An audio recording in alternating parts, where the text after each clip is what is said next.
और अब जब सीबीआई फुल एक्शन मोड में आ गई है तो आपके लिए जानना जरूरी हो जाता है कि अब तक सीबीआई ने इस मामले में क्या किया है। एसआईटी ने हैंडओवर दिया और उसी हैंडओवर के आधार पर सीबीआई ने जांच को आगे बढ़ा दिया। लेकिन आप ये जान लीजिए कि किन किन धाराओं में केस दर्ज किया गया है। सीबीआई ने आईपीसी की धारा 376D यानी कि गैंगरेप की धारा लगाई है, क्योंकि यहाँ पर 4 आरोपी बनाए गए हैं गैंगरेप के, जो कि पीड़ित परिवार लगातार आरोप लगा रहा है। इसके अलावा आईपीसी की धारा 307 यानी कि हत्या की कोशिश, पहले गैंगरेप हुआ, उसके बाद पीड़िता की बुरी तरह से पिटाई हुई और इसी पिटाई की वजह से पीड़िता की जान चली गई। इसके अलावा आईपीसी की धारा 302 जो कि हत्या का केस बनता है, पीटा इतना गया कि मौत हो गई, ऐसे में हत्या की धारा भी सीबीआई के जरिए लगाई गई है। और इसके अलावा SC/ST एक्ट की धारा 3 के आधार पर भी सीबीआई इस जांच को आगे बढ़ाएगी, क्योंकि कहा यह जा रहा है कि पीड़ित परिवार दलित समुदाय से आता है और ऐसे में ऊंची जाति नीची जाति का एंगल भी इस पूरे मामले में नजर आ रहा है।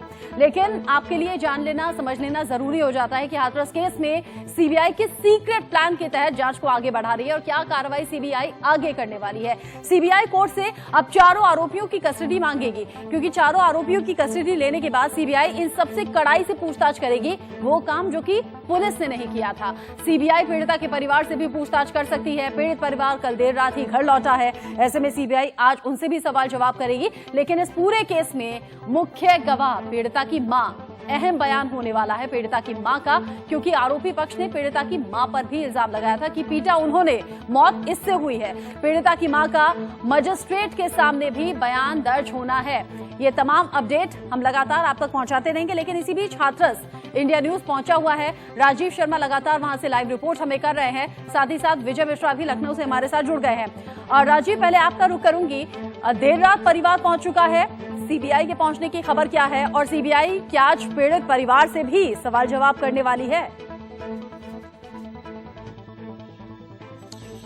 रचना, देखिए देर रात तो परिवार पहुंच गया लखनऊ से यहाँ पर और परिवार ने कहा कि उन्होंने तमाम बातें हाई कोर्ट के सामने रख दी हैं। उनकी वकील की तरफ से भी ये बात सामने आई, सुरक्षा की बात कही गई तो सुरक्षा दी जा रही है। और कल पूरे दिन जो जानकारी मिली, सीबीआई की टीम अलीगढ़ में थी जहां पर प्राथमिक इलाज हुआ था, उपचार हुआ था पीड़िता का, और वहां पर जानकारियां इकट्ठा करती रही, ऐसा हमको पता चला सब कुछ। लेकिन आज जबकि पीड़िता का परिवार भी मौजूद है और जैसा कि आप अभी दर्शकों को बता रही थी कि वहां पर तमाम लोग मौजूद हैं, आरोपी पक्ष भी वही हैं, तो इस बात की पूरी उम्मीद है कि आज सीबीआई की टीम दोपहर 12-1 बजे के बीच तक करीब ऐसा अंदाजा लगाया जा रहा है कि बुलगड़ी गांव, इस गांव में आकर पहुंचेगी और फिर यहां पर वो पूछताछ करने की कोशिश करेगी, पहले परिवार वालों से, क्योंकि सबसे पहले परिवार वालों से मिलना होगा और उसके बाद आरोपी पक्ष पर भी जाएगी, क्योंकि आरोपी पक्ष लगातार ये कहता रहा है कि इस पूरी कहानी को रचा गया है, ये दरअसल हकीकत नहीं है। तो आज सीबीआई पहुंच सकती है, इस बात की पूरी उम्मीद है। और सीबीआई हर एंगल से पूछताछ करेगी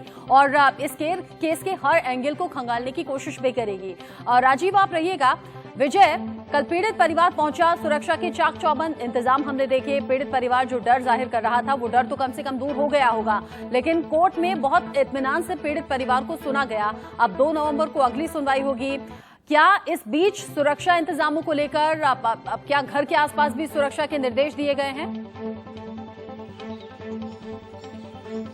देखिए, यहाँ पर सुरक्षा की जो बात कही जाए तो सुरक्षा इंतजाम को लेकर के पहले से ही यूपी सरकार ने इस बात का विशेष ध्यान रखा था कि कहीं से इस पूरे मामले को लेकर के सवाल न खड़े हों, और यही वजह थी कि यहाँ पर शुरू से ही अगर आप देखें तो 2 SI के नेतृत्व में वहाँ पर पुलिस की टीम थी। इसके अलावा PSC बल को भी लगाया गया था, साथ ही साथ उसके भाई के साथ में 2 पुलिसकर्मी वहाँ परमानेंट उसके साथ कहीं भी बाहर आने जाने के लिए लगाए गए थे। इवन परिवार के साथ भी और भी कोई व्यक्ति कहीं बाहर आ जा रहा था तो उसे भी सुरक्षा व्यवस्था सरकार ने पहले से ही दी थी। और यही वजह है कि जब कोर्ट में सुरक्षा को लेकर के सवाल पूछा गया तो कोर्ट में बाकायदा सरकार की तरफ से सुरक्षा के क्या इंतजाम है वो पूरी तरह से वहां पर बताया गया कि किस तरह से 2 IPS अधिकारियों को भी लगाया गया है और 2 SI की टीम वहां पर हमेशा लगातार बनी हुई है। और लगातार जो IPS की टीम है वो इस बात को लेकर के वहां पर विशेष ध्यान रख रही है कि वहां पर किसी भी प्रकार से कानून व्यवस्था खराब न होने पाए और कहीं भी आसपास माहौल खराब न हो। हालांकि पीड़ित परिवार की तरफ से ये जरूर कहा गया था कि वहां पे जो पंचायतें हो रही रही हैं, जिस तरह की पंचायतें चल रही हैं, उसको लेकर के उन्हें डर है या उन्हें कोई